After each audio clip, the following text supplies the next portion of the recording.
Good day and welcome back to another DBZ Dokkan Metal video. In this video we're going to be taking a look at Dokkan original characters and basically talk about the potential for more Dokkan original characters and whether they can be truly a new wave of Dokkan original characters.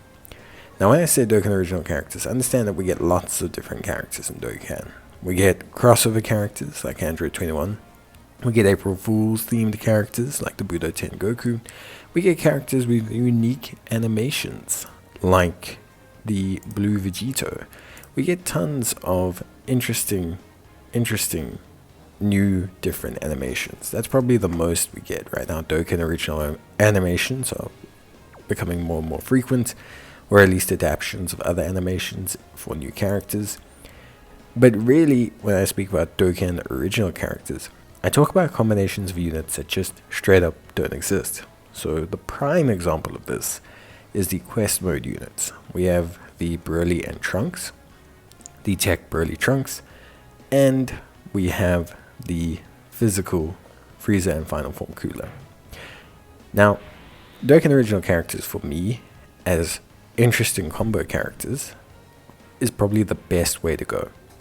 I know there's the old meme of like, when I was a kid, I used to look up Super Saiyan 5, and then Super Saiyan 6, and then Super Saiyan 3000. You used to see the guy with his hair all over the place, and you used to see, all these crazy designs. And that's cool. Like, obviously, would a Super Saiyan 5 be realistic for Dokkan? No, I don't think so. Because, obviously, like, I think keeping things at least within the realms of possibility. I mean, we have heroes, we have super breakers, super divers, and things like that, Xenoverse. We have different games that explore different transformations. Dokkan doesn't need to be doing its own transformations.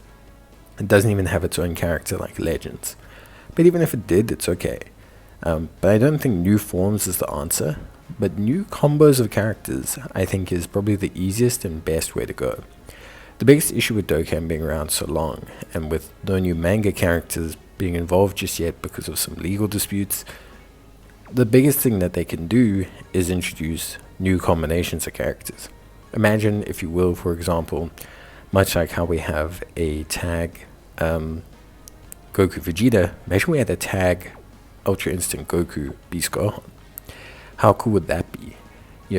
Imagine we had a tag Blue Evolved Vegeta and a Super Saiyan 2 Trunks, or like a Power Awakening Piccolo. Like, imagine we had some of these cool combinations of characters. They would be on multiple different teams. You would have buffs for multiple different categories, and it would be really new levels of hype. Because the thing is like, the joke is, if a celebration doesn't have a fusion character or Beast Gohan or something like that, it's not going to do well. And that kind of does ring true. Like, any celebration that basically doesn't have some of these super hype units feels like it's always kind of on the back foot.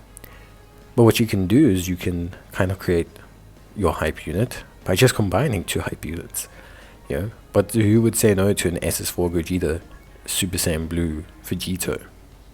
Or an SS4 Gogeta and a Beast Gohan, or Super Saiyan Blue Vegeta and Super Saiyan Blue Gogeta. Who cares? No one cares about how they came about. Everyone will be too hype about having a crazy new tag unit together. And I think that's where the game, at least for me, should consider going. I think it will alleviate a lot of pressure on them. I think it will allow them to reuse certain animations as well. And I think ultimately it will be able to generate some significant hype without necessarily being something that's the same.